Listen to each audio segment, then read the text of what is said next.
เหตุអ្វីភ័យខ្លាចពេលខ្លះមនុស្សយើងគិតច្រើនពេករហូតធ្វើឲ្យយើងភ័យខ្លាចដល់ថ្នាក់មិនហ៊ានធ្វើអ្វីទាំងអស់អ្វីដែលយើងភ័យខ្លាចអាចជាចំណុចខ្លាំងរបស់យើងបើសិនជាយើងអាចចុះឈ្នះវាបានព្រោះក្នុងខ្លួនមនុស្សយើងម្នាក់ៗសុទ្ធតែមានអ្វីដែលធ្វើឲ្យយើងភ័យខ្លាច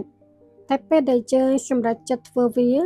ទោះបីជាយើងខ្លាចយ៉ាងណាក៏ដោយក៏ត្រូវតែជំនះធ្វើវាឲ្យបានពេលនោះភាពភ័យខ្លាចនឹងប្រែជាអារម្មណ៍ធម្មតាហើយក៏អាចជាចំណុចកំពូលនៃជីវិតរបស់យើងដែលយើងកាត់មកដើម្បីសម្រេចចិត្តធ្វើរឿងនោះរឿងដែលយើងភ័យខ្លាចវាទាមទារឲ្យយើងដាក់ចិត្តដាក់កាយទៅធ្វើវាគឺធ្វើរហូតដល់យើងស៊ាំនឹងរឿងនោះទម្រាំអាចសម្រេចក្តីសុបិនវាមិនមែនជារឿងងាយស្រួលទេសៀវភៅនេះស្រាលហើយវាមានទំហំ A5 សៀវភៅលេខសម្ងាត់មានកម្រាស់278ទំព័រជាប្រភេទសៀវភៅលើកទឹកចិត្តមានការបំផុសជាសំណួរជាច្រើនដើម្បីឲ្យអ្នកអានស្វែងរកចម្លើយចេញពីក្នុងខ្លួនឯងសៀវភៅនេះត្រូវចំពោះអ្នកដែលកំពុងតែស្វែងរកខ្លួនឯងជានរណាកើតមកដើម្បីអ្វី